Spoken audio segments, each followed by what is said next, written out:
Hey tubers, welcome back for another adventure, and you are looking at the twice seized Honda 200S engine on the 200X frame. Somebody corrected me and said this is an 85 or older because it's not square tube, it's not an 86, so let me go forward with that correction. Anyway, I've been working on this thing, and I'll show you. I got it spinning, but I filled it up with oil, and could you guys see what's going on here? It's dripping out. So I don't remember this engine having a cracked case. I don't remember it leaking. So what I'm trying to do is figure out if it'll start, if it's unseized, and then I'll go forward on that. Mostly what I'll end up doing is cleaning up the major part of a quart of oil that I just put in there, but actually it seemed to leak more when I was turning it over. Alright, let me show you how well it spins at this point, and then we'll start going forward to see if we can't get it started, let it run a little bit, loosen itself up, and then I guess I got to put this thing up on its flip it backwards and take a look under the engine to see what went wrong. Okay, here's the electric starter, so to speak. And it seems to be turning over fine.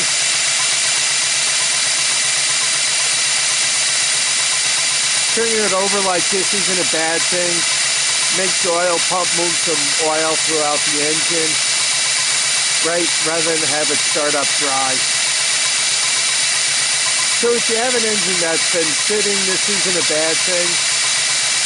I also put a load of oil down the piston. So anyway, it should be in pretty good shape now. Okay, the oil just seems to be pouring right out of there. I want to start this thing up before it runs out. Then we'll pitch it up and see what the story is on it. So, camera's set up. I put gas in it.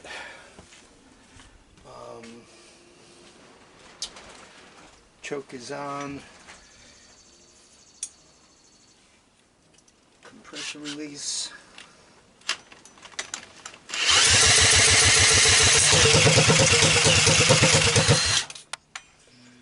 Close.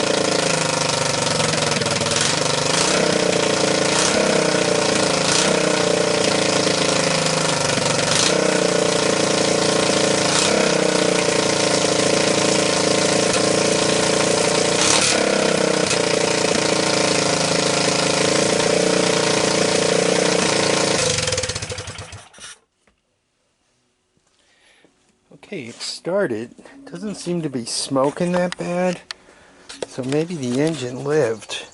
But look at that. The oil is pouring out of it, and as a matter of fact, now it looks a little milky.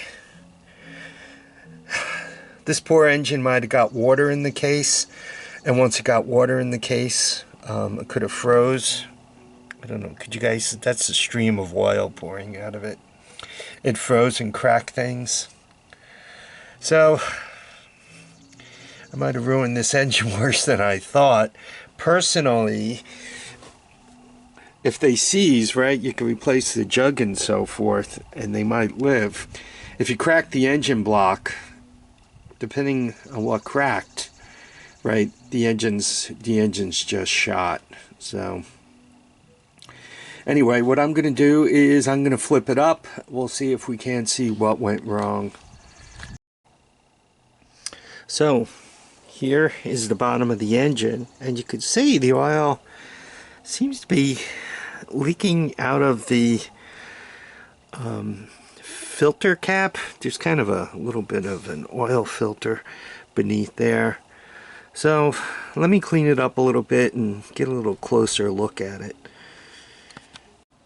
So I popped the oil filter off. Oh my God. Right, that's some pretty nasty stuff.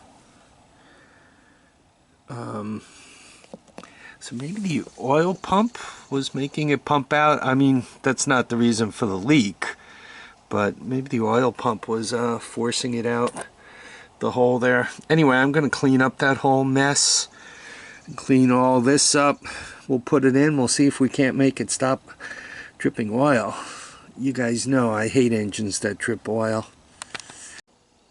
Okay, here is the oil change plug slash filter cap, and you guys could see what that is, right? Crack right along the bottom. So I got to go to the basement to my secret hoard of 200S engines and go fish out one of these. But I think once we change this, this engine might actually live.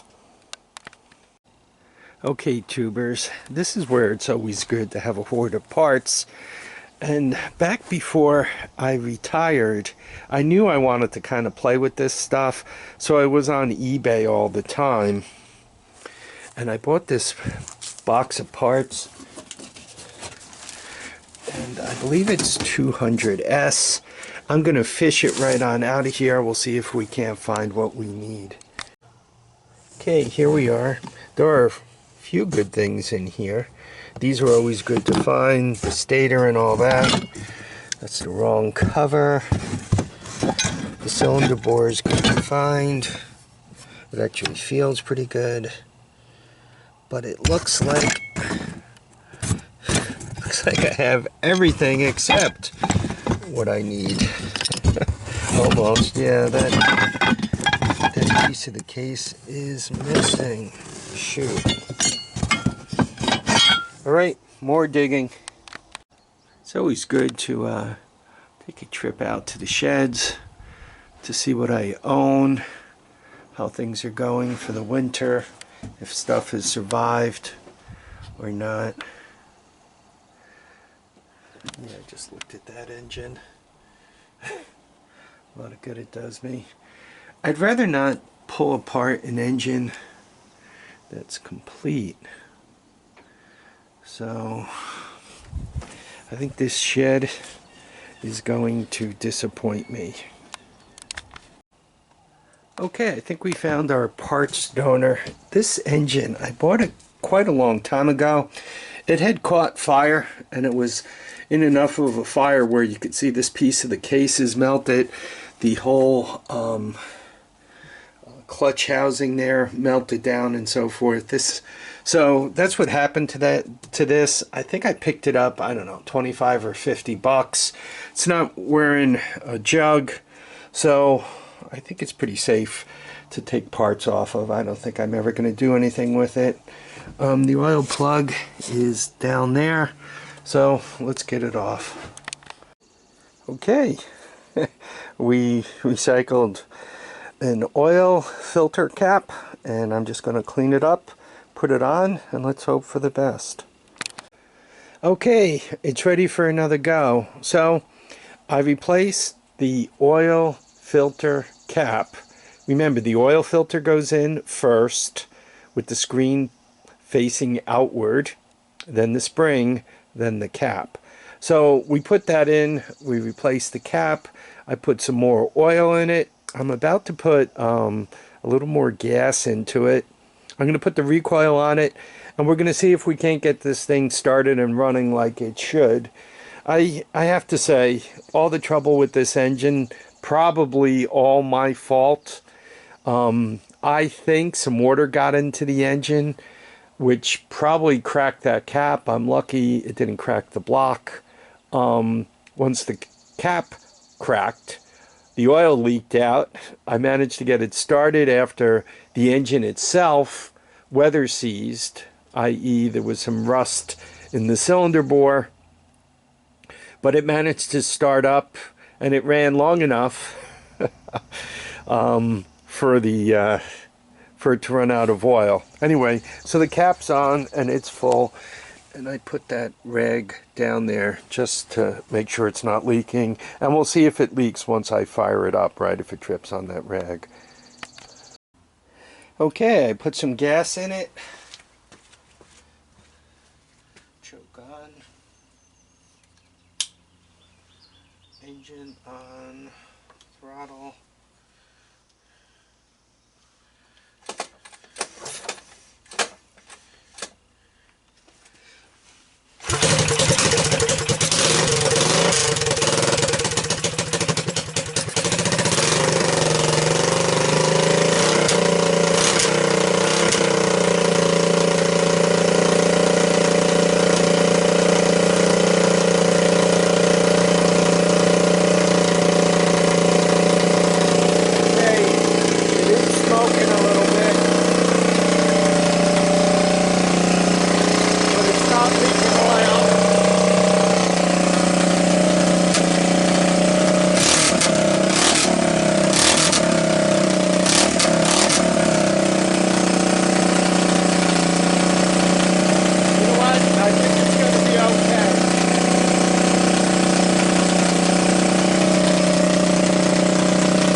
Be enough for now. I'll fire it up later and let it run out. Anyhow, this whole thing was very dumb on my part.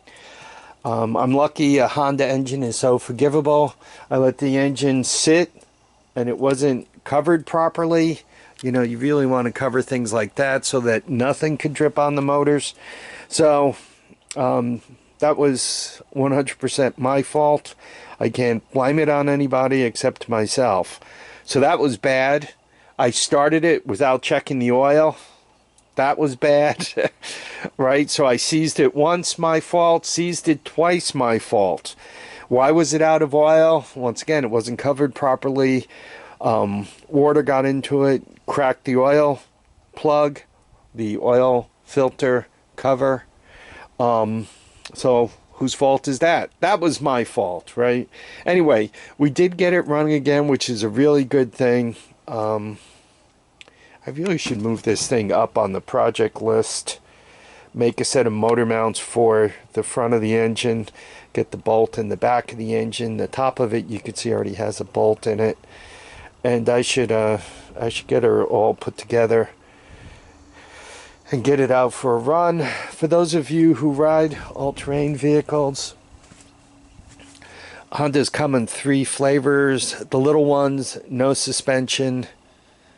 This one has front and back suspension. The 200S has a hardtail. It has no suspension in the back. Each one of these has a different fun thing about riding them. With all the suspension, you can ride them like they're stolen, and they hang on to the ground a little better. The 200S, especially if you have the balloony tires on it, if you're riding like it's stolen and you're on a real hard or ripply type thing, it could get itself bouncing in a bad way, and you can end up swapping sides and getting into trouble with it. Generally speaking, a lot of people, I personally love riding three-wheelers. They have a different personality, a completely different personality than four-wheelers. They understand body English a little better.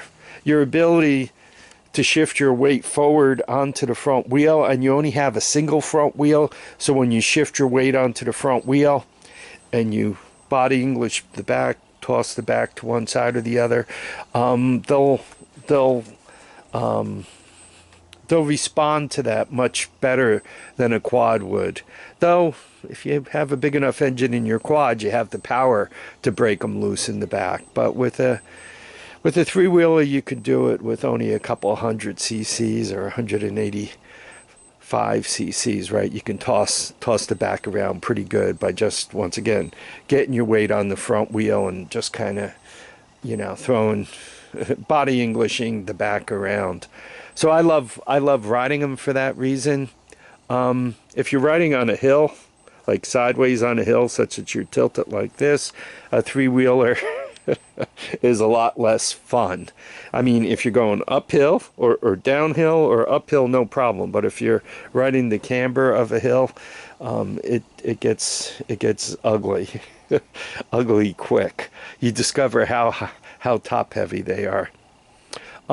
Drunken three-wheeler riding, though some people may consider it amusing, it's actually crazy dangerous, and nobody should have the time for that. Anyway, I want to thank everybody for dropping by to watch and comment and subscribe. Remember, feet down, heads up, and get out and enjoy each and every day. Bye now.